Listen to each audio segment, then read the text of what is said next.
right. I actually had a ginger lime last night, and I was going to put some bourbon in it, make a little Kentucky Mule, but Oh, nice. it didn't feel right. But now I know it's right. To keep the culture and the entrepreneurial spirit is both me and Stephen are the culture, and we lead culture at Poppi.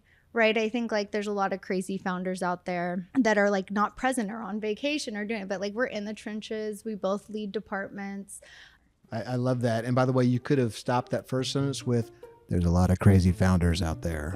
There's a lot. Really, really excited about. It's probably it's quickly become one of my favorite flavors that we've developed. It's a lot of pressure for me to like it on air here as we go. It's okay. But you're a good actor, though. You're good at acting. Yeah. Yeah. No, it's That's amazing. Actually, it is really good. It's so good.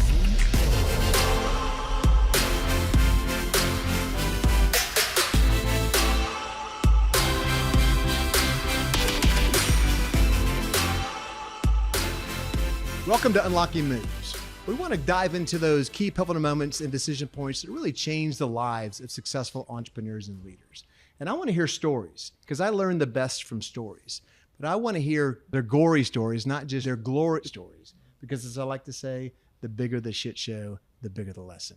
You guys are in for a real treat today because I've got two of my new friends here in Austin, Texas. I've got Stephen and Allison Ellsworth. They're the co-founders of Poppi. And if you've never heard of Poppi, you will soon.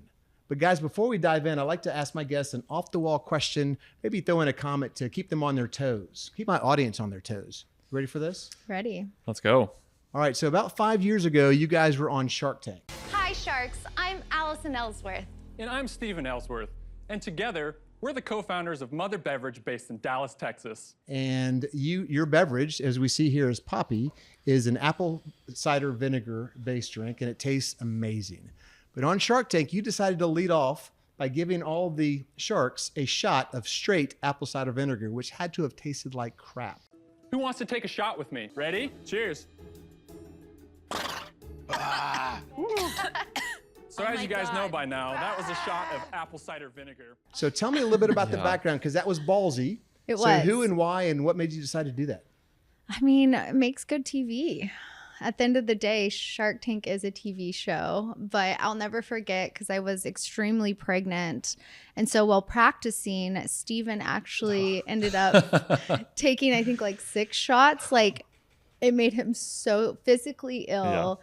So going in, highly don't recommend doing that. But I will never forget Bethany Frankel's face. That was a shot of screaming at us, like, how dare we make her do it? And it was quite a moment. Yeah, she literally got on the ground and was like rolling around, screaming. It was this whole thing. So they didn't know it was going to be straight apple cider vinegar when you did it. No, the best part about Shark Tank is you don't know anything and they don't know anything. Mm-hmm. And it's truly that way. And so we went in there, we made it sound like they were taking a shot for like the club. And it was a shot of apple cider vinegar. So Oh, that's awesome. Well, kudos to you for having the guts to do that and for pulling it off. And obviously spoiler alert, they were funded on Shark Tank. we did get a deal. So, awesome. As you can tell, my guests today are Stephen and Allison Ellsworth. They are the co-founders of Poppi. They were, I'll say, discovered at a farmer's market in Dallas, Texas around 7 years ago. And then they were on Shark Tank around 5 years ago. And now they're found on stores of every major retailer out there. And they even had a Super Bowl ad this past year. Badass. Welcome to Unlocking Moves, Stephen and Allison. Thank you for having us. Yeah, thanks for having Cheers. us. Excited to be here. Well, I can't wait to dive into your story. It's amazing. But let's do that. Let's do this. I was trying to decide where to start. And there's so many places we can go around leadership and a husband-wife duo who are building an amazing team. You've shared your story a few times, but I would like for my audience to get a little bit of a base case. Like, tell me a little bit about your story. Can you, at a high level, tell me the background on Poppi? Because I find that fascinating myself. Well, Poppi has changed quite a bit over the years, but really our mission is to revolutionize soda for the next generation. And it really is that simple. Like, do you want your kids to be raised on Poppi or traditional soda at the end of the day? And for me, it's Poppi. And so when we started this in our kitchen a while ago, it started because I had some health problems, nothing major, didn't feel good, started drinking apple cider vinegar, hated the taste. As we spoke about earlier, it was disgusting. And I was like, how do we make this taste good? It's evolved over time, really. And then when we launched Poppi from farmer's market to Shark Tank, we decided after Shark Tank to really pull back and find out who our consumer was. And then we launched Poppi in March of 2020, right when COVID hit. If you're just joining us on Unlocking Moves, today's episode is brought to you as usual by Hire Better, the strategic talent partner for growth-minded entrepreneurs everywhere. So tell me the farmer's market story, because that I heard that a little while ago, and I thought it was a fascinating story. Yeah, I mean, And what was it? It was called something else before Poppi too, right? Yeah, it was called Mother. So yeah. apple cider vinegar has the mother in it, which is supposedly the good stuff, right? That has all of the health properties. And so that was really our whole value prop, right? Was apple cider vinegar and mother. So what better way to call our beverage Mother Beverage? And it was our third weekend, right, at the farmer's market. Weeks in, yeah. It was a bustling day. We had lines, creating a lot of buzz, giving samples. And that was when a local forager from Whole Foods approached our booth and tried our product and pulled Allison aside and said, I love what you guys are doing here. People are excited about it. She's like, we have nothing like this in our store. I'd love for you guys to be in Whole Foods. Well, she was there with her mom too, which I think was cool. She wasn't there like with Whole Foods working. Mm-hmm. She was like, I never do this. I'm literally on vacation with my mom. Here's my card. You guys need to be in Whole Foods. So I think at that point is where it hit us like, oh, we have a business. At the time, it was kind of like a hobby. We had amazing careers in oil and gas research previous to this. We were starting a family. I think I was 3 months pregnant. Mm-hmm. It wasn't like, oh, we have a beverage company. And I almost feel like moments like that they're kind of like those aha moments. And that was definitely one for us. I'm going to venture to say that was going to be one of your unlocking moves. That somebody discovered you from Whole Foods. I hope can you share her name so we Kelly Landreau. She changed our lives. Shout out. We honestly still connect with her. And it's been so fun. She's been just such a champion for us. And at Whole Foods meetups, she'll have us come speak in front of the Whole Foods team every once in a while. But she's just such a huge cheerleader, and it's been awesome. Awesome. She really. And technically, she was off the clock that day, so she worked overtime for you guys. She discovered us. Hey, so what's her name again? Kelly. Kelly, let's do a toast to Kelly.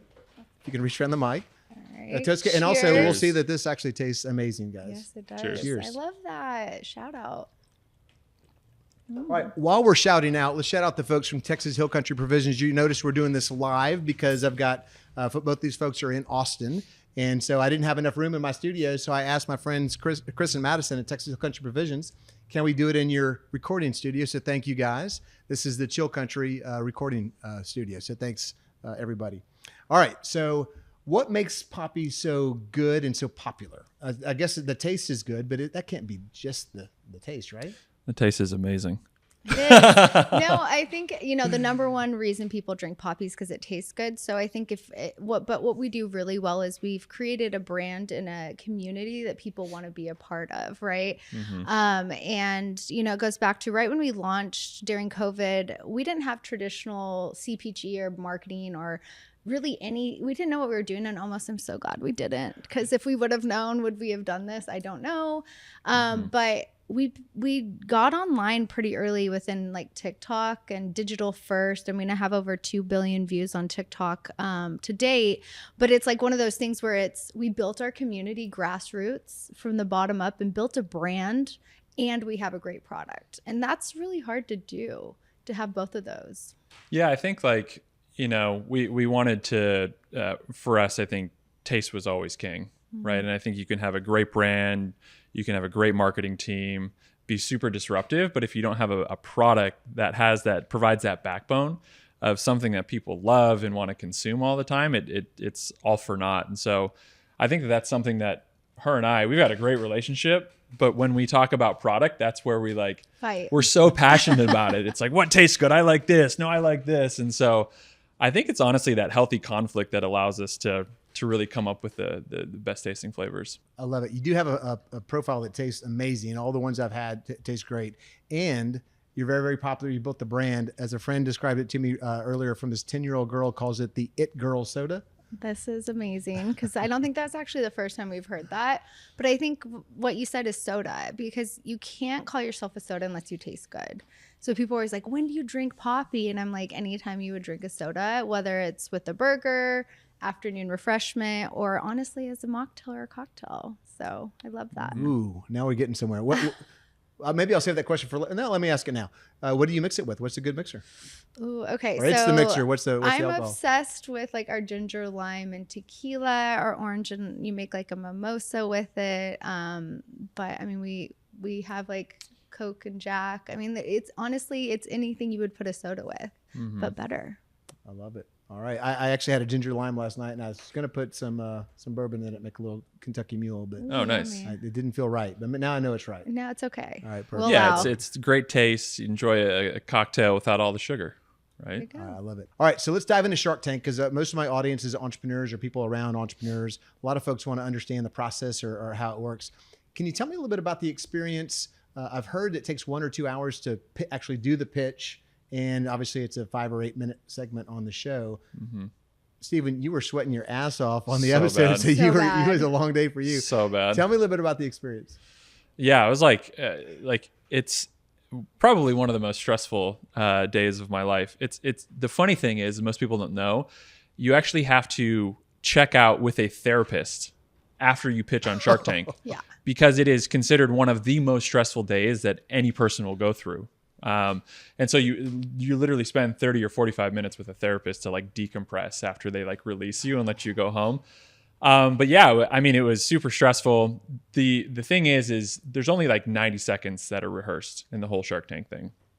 And so those 90 seconds are, hi, I'm Stephen and I'm Allison and we're the, and then from there, it's just rapid fire questions. Right. So Allison's answering question about, the product, and Mark Cuban is over here. He's from Dallas. He's like, where's your facility in Dallas? What part of town are you guys from? Where, and sort of asking these personal questions, and everybody's talking over each other. So it's, it's a lot to process all at once, but honestly, a great experience. I don't know, we were one of the few people that didn't know better, and we went to like an open casting call and waited 8 hours in line, and like I guess you can just apply online.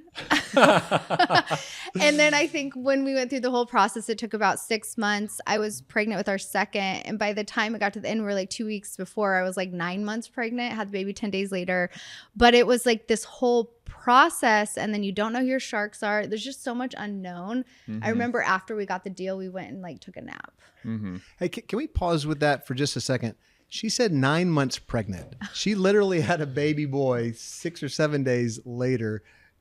God bless you. Holy smokes. Yeah. I mean, with our first, when we were starting, because we opened our own manufacturing facility, I think I went into labor on the bottling line and was back on 2 weeks later with Theo strapped to me, and then I think we always say like me pregnant, like having kids, like does really good things for the business, but I'm done. Yeah. Noted. I am done. Well, the fact that she was in the facility like the next day with her baby strap, that makes her a good partner, right? Exactly. In the trenches. I love it. I was going to ask you what it takes to be on the show, but you went through the open casting. Did you know who, 2 questions. Did you know who you wanted to be the shark that, if anybody were to say yes? I'm assuming yes, but given Rohan's background. And then number 2, you came in asking for 10% or wanting to sell 10% for $400,000. You ended up settling at 25% for $400,000. Had you talked about what your levels were? Did you know going in where you would go? Yeah, I mean, I think like Shark Tank does their own diligence, and that was a conversation that I had a lot with them. You were included a little bit in that, was just pushing valuation up, knowing that the sharks are sharks. They want a deal, right? So I think at that time, our revenue over the last 18 months was like $750,000. So definitely a sporty valuation. And then to answer your question on the sharks, we found out the night before. We had seen the show, and so we were like, hey, we would love for this person to be on the show, but we didn't know until less than 24 hours in advance. But I think once Ro was on there, I think Bethany was another one.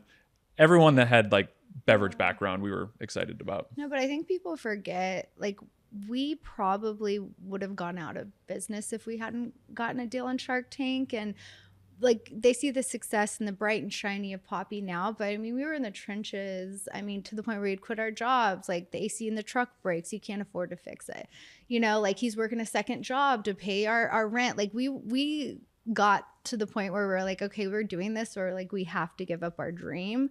So walking into it, it was a lot of, we need this to change our lives. That's why I was sweating so bad. Well, let's stick on that, because I do say the bigger the shit show, the bigger the lesson. Yes. You guys are a shining example, but there's no limit to the shining examples of people who were on the floor, living out of their car, whatever, and end up being an amazing story. Mm-hmm. But most of the population don't see that part. They just see the Poppi on the shelves and that you guys are doing amazing now. Mm-hmm. Can you talk me through a couple of those days where you truly are air conditioners broke in the middle of July in Dallas, Texas with a 9-month mm-hmm. pregnant? Tell me some of that. Yeah, I think we always say in 6 months we quit our job, we bought a house, we got pregnant, and we started the business. Right. So we were not very smart. No, but it paid correct. off. No, it paid off. We had saved up some money, and there was a little bit more context behind that. But I think, as you talk about being in the trenches, one of the most vibrant images that's been burned in my brain is I come from cold climates, so Texas summers are challenging for me. So I'd go early days, start at the farmer's market, set up. It's already like 95 degrees out there, just completely sweating, right? Then I'd get in my truck with no AC, and I would drive to a Whole Foods with an extra change of clothes because I was so hot. And I would change in the parking lot and park all the way in the back because I was so embarrassed of like people seeing me in my truck. And I'd walk up, I'd do that at 2 Whole Foods stores, and then I'd go back and shut down the farmer's market. So literally from sun up to sundown, I'm just like constantly sweating in this truck that has a step. The wife over here, we also had our own manufacturing facility with equipment that had no AC that you're bottling in all week. So there was extra steps of no heat or pure heat, and honestly hell at the end of the day. But I love that. I think going through that gave us a really intimate understanding of how our product is made. We've done every single job at Poppi. And so when it comes down to it and we go out to these big fancy things, I'm still on the floor, breaking cases open and building the displays. And you see the young kids behind you, playing on their phones. And you're just come on. I'm we still have it. You know what I mean? It drives me. That grit. I love it. More entrepreneurs or wannabe entrepreneurs need to hear that. Need to hear the stories of knowing how the process works and being able to, before you outsource, know how it works yourself, and the grit and the mental fortitude and the physical fortitude, everything it takes to be successful. That's awesome. Thank you for sharing. Okay, so fast forward a few years later, there was a second episode of Shark Tank where they said kind of, where are you now? You had rebranded from Mother to Poppi. But Allison, you had a quote, and I want to ask you about this quote. It says, at the time of the episode, you were 9 months pregnant. And then on the follow-up, it looked like you had 2 kids in the picture, which I know is true. And you say, you can do it all, live your dream, have a company, and have a family. Right. So my question is, was that true at the time? And how is that going now 3 to 4 years later with another kid? It's a lot harder. It is way harder, but I think that I've been an inspiration for a lot of people of you can, if you have the right support system, right? Ask for help, stay positive, work a lot of hours, and then don't sleep. You can get a lot done.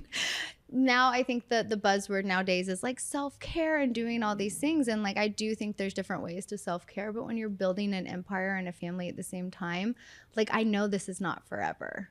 I know this is the best years of my life to put that time and effort in to grow. And I'm okay with that. And that's a decision that I'm very excited to be doing. And then I think that I've established that culture even at Poppi, where breastfed on Zooms. My baby, our national meeting one year where we brought over 100 employees together, he was still young. I brought him with me, and I brought my mom. And so much so that I had 2 other people in the company. One other person, I said, bring your baby too, right? It's okay as long as it's part of the culture and it's not this old school way of thinking. And we're really proud at Poppi. I think we're over 60% female. We hire young, we hire really gritty, amazing people. But I do think society has made us choose. And I had someone once in PR after my baby was back on Zooms, I think in the labor and delivery room 2 hours after. And I was well, he's sleeping.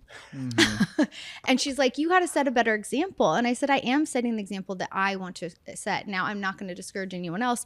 And she came back to me 3 months later. She goes, I'm 42. I decided to get pregnant for the first time because you made me realize I could do it all.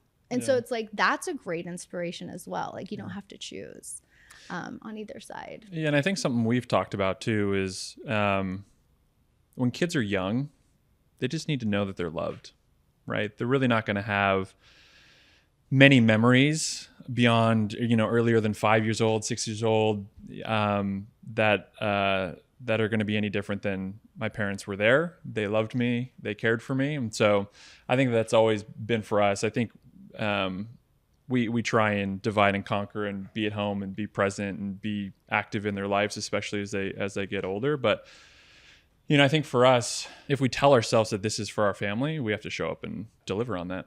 I love it. And this may be I have a segue to another topic, but before I go there, I want to point out to the audience that the reason I know these folks is because I coached their 7-year-old boy in baseball this past year in the spring at Oak Hill. And by the way, we won the championship, the Mighty Marlins. Best coach we've had Ever.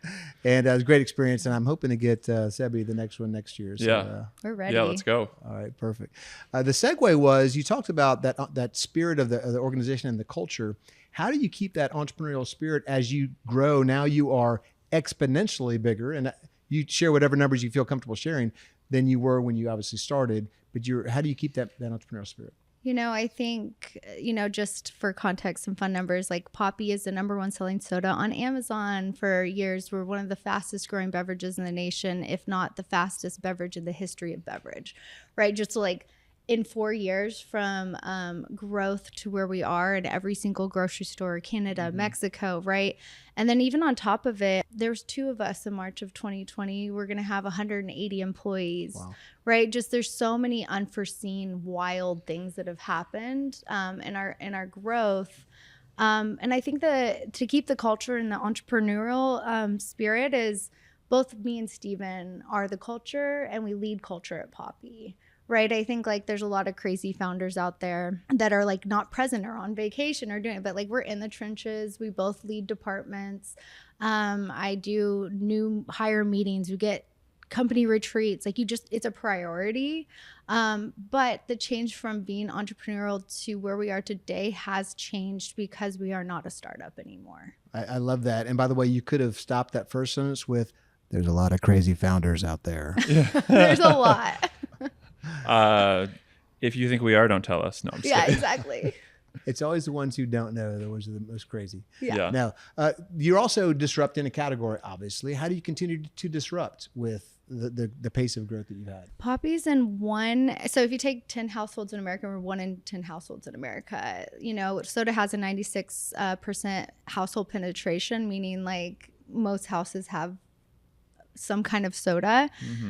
So for us to like continue to gain on that, but really being digital first has been a breakthrough for us. And from day one, you mentioned we were on Shark Tank for the second time. We filmed that in 2019, right before COVID hit. And it aired second month of COVID when everyone was stuck at home.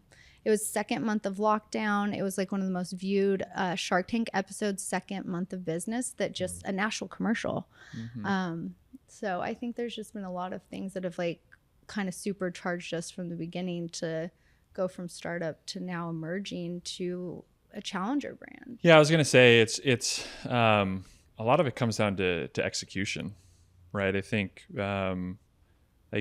I think that's where we've married sort of the good entrepreneurial spirit with sort of the business fundamentals from industry veterans, right? How do they do the blocking and tackling? How do they help us execute and bring more visibility and data in decision making? But I think it's allowed us to really stay disruptive and creative, right? And still continue to execute and be the visionaries for the brand. So I think that's been, I think, something really unique at Poppi. There's a couple of things you've said, Allison, I want to come back to that dovetails with what you're saying there, Stephen, and that is a focus on being digitally first or digitally minded, or forget the term. Digitally first. Tell me more about that, because obviously that's your brand and you're hitting it at the peak of social media and content. Yeah, we were one of the first brands back in 2020 to get on TikTok. And a lot of people are like, well, as a brand, how do I navigate this authentic, really public figure facing dancing platform? And I was like, there's just so much more to it. It's a way to authentically connect with our community like no brands had really done before. And up until that point, you have Instagram, which is like your website. If someone looks at your brand, they're like, probably go to either your website or Instagram, right? It's high gloss. It's a little bit more of an education vehicle of like perfect perfection. And things have changed. I mean, COVID changed all of us into this like real, like showing up in your PJs and it being like socially acceptable mindset. So I just got on, and one night I sat down, I told our story of Shark Tank to our, growth, and it went absolutely viral. I think that video has over 120 million views. And it opened our eyes to how we can drive in-store retail purchase, email, SMS, Amazon. I mean, just recently, Prime Day was last week. In a matter of, I think, 2 days, we did $4 million driving from our partnership with Amazon, just on Amazon in 48 hours or something crazy. Wow. And it's our all revenue driven. in 2020 was 3.5. Yeah. So in 2 days. 2 days. Yeah. Nice. So, I always have a lot of people say, like, how do you be so digitally? It's just like, it's native and the way of thinking, and it's top down. We don't leave it up to the intern to figure out TikTok or the social media. Like our CEO, Chris, will be in TikTok. Stephen will be in we have like everybody. It's like part of our culture. We don't resist it. We embrace it. So I think that's powerful. Everybody is using it, and you're embracing digital and social media, and everybody who's building a brand out there should pay attention to that quote and leverage the crap out of that, because you've embraced it and made it authentic and natural for you. Yeah. And nobody really cares like what you like. If you have 200 views, like I had 200 views, now I have 2 billion, but like if it doesn't work, no one scrolls way down on TikTok and looks what you did a month ago. Just like keep posting and have fun. Dude, I'm going to get tens, if not dozens of views from this podcast. So 12 whole views. Kurt, I'm right there with you. I'm 12 of them. I'm right. But I think one of the important things though is, as you said, like not only is it a tool to reach people, to let them know about your brand, but as she chatted about, community, right? And I think as you're building a brand, that authentic connection is so important. I think a lot of the time for us, we want to inspire consumers, and it's through that community that we build trust. And when you take the decision making process, from your mind to your heart, it's pretty incredible what it can do for the brand and the growth rate. I love that. Take the decision making from your mind to your heart. So much of life could be changed that way if we take that perspective. Okay, so you had a turning point and a bet the farm kind of moment when you went on Shark Tank. Last year, I don't know what the timing was, but you had the opportunity to do a Super Bowl ad. Maybe not a bet the farm type of moment, but a big freaking moment for a 4-year-old, 3.5-year-old company. Tell me about that process. That was quite a process. So for a long time, we knew it was our year to do a Super Bowl ad. We started planning for it months before that. And because of the writer strike, it was really hard to buy one this year. It was the only new piece of, really TV content that people could advertise on because of it. So they sold out crazy early. So basically when that happens, you have to go to like the secondary market and buy it on what they call as remnant inventory. And we were able to secure a spot in if the Super Bowl would go into overtime. We would air. And in 50 years, the Super Bowl had only gone into overtime once. And we were all like, oh, what do we do here? It's just like such a big chance. And then 4 days before the Super Bowl, I was at this thing and I joked around with someone. I was like, hey, do you have a Super Bowl ad for sale? And he's like, we actually do have one that came up literally yesterday or something like that. So we got the team on. We ended up switching to get this one, and it was not a guaranteed spot. It was what they call a floater pod. You don't know when it's going to air. And we took the chance, gambled on it, ended up airing 1 minute before Usher went on for halftime, and it was the most viewed Super Bowl ad and the most viewed Super Bowl of all time. Like, it was wildly successful. We tripled our awareness overnight. And it was a great gamble. We were prepared for it, but not at that level. And it was such a breakthrough moment for the brand this year. Yeah, it really was. It was funny too, because obviously it went into overtime. So we had sort of a chuckle on the back end. The spot was at a 50% discount, which would have been great. But the Super Bowl ad was amazing. I'll take the first spot over the overtime any Incredible. day. By the way, I really want to hate you guys. because of all the great fortune. You're both amazingly good Yeah. looking. You're amazingly talented. Yeah. I want to hate you, but you're so lovable. So, Well, thank you. I will take it. Yeah. all right. So I want to shift gears. So you guys know I wrote a book called Who's Your Mic? I got a little product placement here myself. We'll put that in front of the Poppi. Yeah. Lean Send it it up. up. So you guys know that each different chapter is a different archetype, a different story about an employee you've had on your entrepreneurial journey. I know you guys have read some of it. Do you have a favorite character, whether it's Mike or Harry the Hustler or Pipeline Paul, anybody like that? I mean, I'm partial to Harry the Hustler. I think that there's actually quite a few of the archetypes that speak to us. I think just as small business startup, there's a lot of things that are relatable. But yeah, I mean, I think for us, in the early days, that's what we valued, right? You'd say, hey, guy, here's your guy or girl, here's your job description, and it would be that plus 20, times 20, Everything. And so we needed those folks that would just hustle and do whatever, that run through a brick wall to get it done. But then it was time to promote to be a leader in the organization. Maybe not the best fit for the executive team. It's been tough, with our explosive growth. Any of the senior leadership team have never dealt with what's happened at Poppi. For us, it's all we know. But I will say it's been a little bit tough to see people that been there from the beginning. We get to the point where you have to have process, you have to have leadership skills and people skills, and be able to sell a story and data, and that hustle mentality. I want both, but it's really hard to find. And as you grow, you have to get a little bit more specialized and change. And look, I was one of the most resistant to it, I'll be honest, from the beginning. But we had a realization, I would say maybe a year and a half ago, where I did for me personally, where I was running the marketing, we were doing all this, and I was like, I'm maybe not the best suited person to be running our marketing department. No, what I'm really good at is visionary, creative, disruption. It's how do we focus on that? And we brought in a CMO, right? That was the hardest year of my life. Ups and downs, got a coach to get me through it and do all those things. So that hustle mentality, but I had to learn how to be a good people leader. And I found a way to marry the two, but that's really hard to do, to get someone to get there. So as we've grown, it's been a different thing that we've honestly had to learn throughout this process. Yeah, both of us. I mean, I went through a similar experience.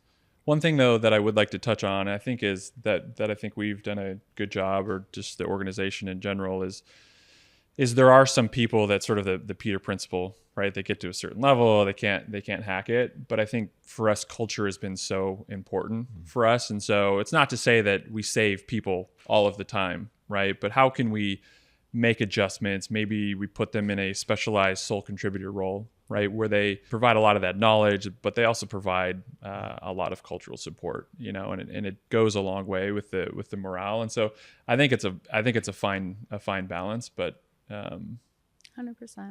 Yeah, when you have the folks who are willing to take a individual contributor role versus continue to grow with the title, then you've got a winning solution. Someone who's humble enough and didn't have the ego. So good, thank you for sharing. yeah. Okay, so we're at the part of the show where we talk about your unlocking move. I think we've covered a couple, but let's maybe touch on that. Unlocking move, again, is a key pivotal moment or decision point that really changed the trajectory of your company or your career or your life. Is it safe to say Farmers Market might be one and Shark Tank might be the other? I don't want to. Any other ones that I'm not thinking of? No, I think Farmers Market, Shark Tank, TikTok, Super Bowl. Now we're just waiting for the next. Yeah. On to the next. No, I think TikTok was a huge one. Tell me more about that. I don't think we've talked too much about TikTok. Yeah, I mean, I just think, other than the virality and the way, for example, I love telling this story. We were one of the only brands, obviously talking and really promoting on TikTok between paid and organic. And we got a phone call one day from the buyer of Publix grocery, where it's this big grocery store chain. Shout out. We love our Publix family. But they're about 1,800 locations, Georgia, Florida area. And they called and they said, hey, I walked in one day, my daughter was drinking Poppi, and she was like, Dad, why don't you have Poppi in Publix? And they reached out to us because she'd seen us on social media. So that shows real impact, how you can have revenue driving. Another really fun one was how we activated our community on TikTok. Was we were trying to grow nationally in a big retailer. They only gave us one little region. They were kind of negotiating hard with us. I I think they bought 3 months worth of product. I green screened the locations of where it was, and I told our community to go buy it. They sold us out in 24 hours. We got a nationwide rollout the next week. So it just shows, like, if you activate your community, you're native to being digitally first, like how, and you utilize it as a tool within your business, it can work really well together. Yeah. I think like one of the moments too is because you recognized so early on that TikTok was like the next wave, and it was such this tool. We had some pretty significant conversations about where we allocate budget and resources to, and we had this growth hacker. And that was, in on the early days of advertising on Facebook and then on Instagram. And he's like TikTok. He's like, this is the Wild West, and so we were getting 10, 20x the impressions for the same cost. And so at that early time point, that early period, we were just able to really accelerate the growth of the business. It was risky because TikTok was an unproven platform, and we shifted, our budget over there. But I think that was such a huge unlock, and that's really what started the flywheel. Then our video went viral, and so I think it's some of that I think was a pretty bold. Yeah, but I mean, it goes even into Instagram. So like we were the first to like really lean into Reels because we were so video native from TikTok, to where now like our engagement rate is like 4x the standard across like CPG and honestly just consumer goods in general. Like our engagement rate's through the roof, but really video is the future, and it will continue to be. So YouTube is a big focus for us this year, and like continue to be content first and digital first. I don't think it's going away, and people that resist it, it's going to be tough to catch up. Well, I appreciate you saying that. And I want to touch on something that I want my audience to hear. And each of those steps along the way sound, if you're a naysayer, sound lucky. The reality is you busted your ass to make that happen. Mm-hmm. So many people have a chance to go on Shark Tank. Who wouldn't want to? But not very many people take the extra step to go do a tryout or whatever for Shark Tank. Many people could sell their wares at farmers market, and they don't. Mm-hmm. Many people have the opportunity to buy a Super Bowl ad. My point is, luck is what happens to us when we're prepared and we bust our ass. Mm-hmm. So I want the audience to hear that and perhaps be inspired by it. Well, another interesting thing is we're a beverage, right? Like we are a consumable good that people drink with the burger. A really big pushback I got from like top down about a year and a half ago was I had this dream to do an apparel line within and you're like, how does that make sense for this? You don't want to just like throw a Poppi logo. And I know, it builds brands. Mm-hmm. And we started doing hype drops a couple times a year, went crazy viral. And now we're literally in works with a huge national retailer to like launch our own clothing line with them next year. And it's just like, we're a beverage. Like we're that cool that we can do that. It's so fun. And like, why not do that and like focus on brand building versus just products? Well, when you do the t-shirts and you go through Texas Hill Country Provisions for the t-shirts, I want 10% of everything you sell. Right. Okay. Love. So I consider myself the listener's advocate. If I've got Stephen and Allison Ellsworth here in a room by myself, what would I want Kurt to ask? So here's my question. It's a two-part question. Tell me a flavor that you're working on that you're really excited about that hasn't been released yet, possibly. And I want a really crappy flavor that you either released or you tried to release, but it was just so bad you couldn't get it out. Besides the original apple cider vinegar. Yeah. He's head of product. Wait, which one's the bad guy? You're the bad product and you're the good product? Tell me. We're just very different. We're both good cop. He's like mainstream and I'm like, everything like. Yeah, I'm a tough middle cookie. America. I hate to say white trash, but like mainstream, like in CPG, like, Bubba going to the C-store buying Cokes and smokes, that's my palate. Right. So the Coca-Cola or not, what's it called? What do you call it? The cola version? Yeah. We have a classic cola. Yeah. Classic cola. Yeah. All right. So what do you got coming out? So we've got this cherry cola. I can't say cherry Coke, but we've got cherry cola. This one I'm really, really excited about. It's probably, it's quickly become one of my favorite flavors that we've developed. It's a lot of pressure for me to like it on air here as we go. But you're a good actor, though. You're good at acting. Yeah. Yeah. No, it's that's amazing. Actually, it's really good. It's so good, and we just love it. I think this one could potentially be like our next number one flavor. Mm-hmm. We just dropped our orange cream. It's so delicious that we want to do like a whole cream line. Like there's so much fun to do just within soda, right? Like I love Poppi. We're like modern soda for the next generation. We have a raspberry rose one. Like for me, that can be modern soda, but these are a traditional like orange cream, cherry cola, grape, lemon lime, like literally on this right here. But I think probably one of the worst flavors was probably one of the back of the day. We had like a lavender lemon and like a grapefruit mint, some like weird stuff. One that everyone wants back by popular demand, we had like a pineapple mango. Yeah. I have a feeling we might have to bring that one back someday. I think like there's one flavor that we just kept on working on, and I think it's, I don't know, I like products. You taste some of these, and you know, some of them have 20 plus formulas that have been in the market that consumers are drinking, and they get changed. And you know, I'm constantly tinkering. I kind of get my hand slapped for it a little bit, but we initially launched a strawberry vanilla. And we wanted to change that, so we changed it to strawberry lime, and that wasn't doing it. So then we changed it to a strawberry lemon strawberry lemonade. That's my favorite right now. Yeah. You're not taking it away, are you? No, it's No, our no, number no. one seller. No, but then we got hit with a cease and desist, and it got changed to strawberry and lemon. The strawberry lemon colors. It was a whole thing. Anyways, that's in the past. But I love product because you can iterate, and I think Listen to your consumer. it's almost like a microcosm for business, right? Because I feel like so many of us, myself included, is you don't want to start because it's not perfect. It's like, when is it going to be perfect, right? And I think that product is a great example.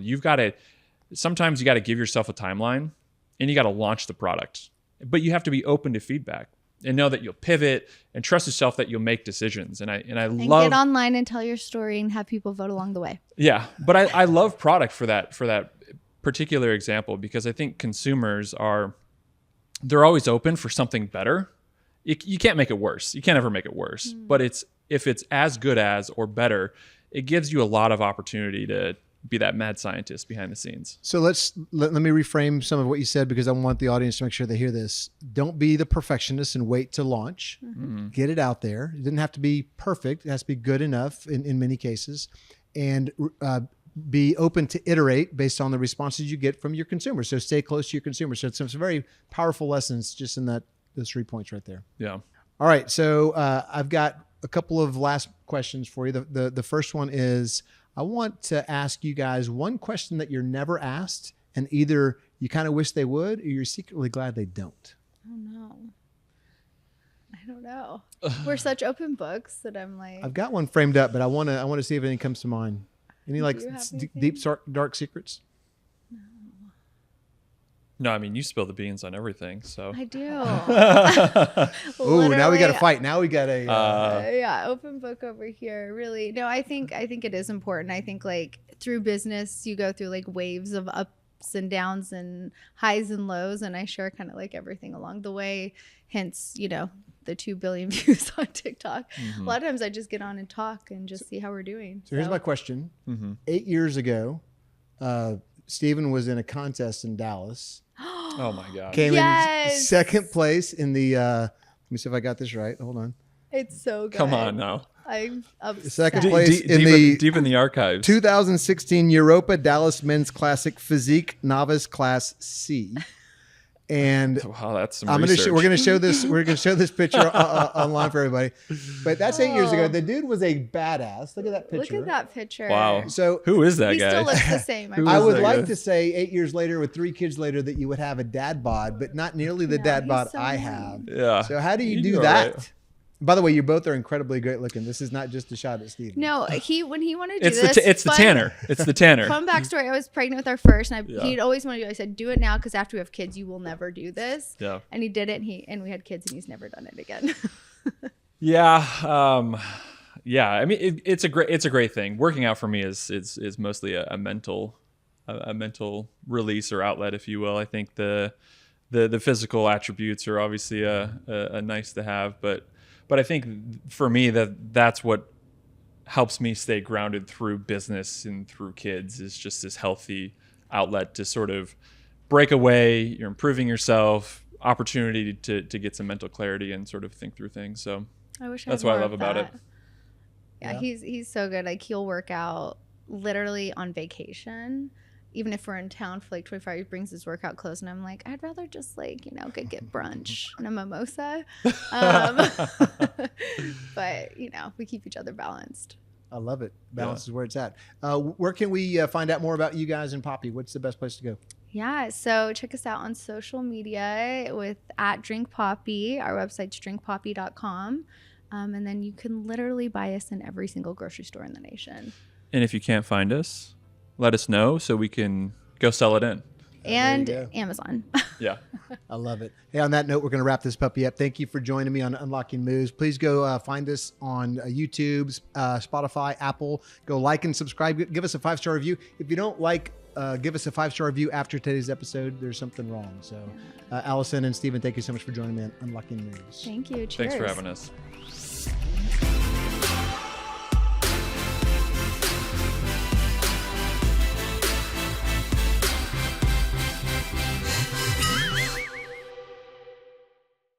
If you're an entrepreneur and you think you might have outgrown a member of your team, or maybe you've got a mic, as we talked about in Who's Your Mic, check out this quiz at who'syourmic.com/quiz.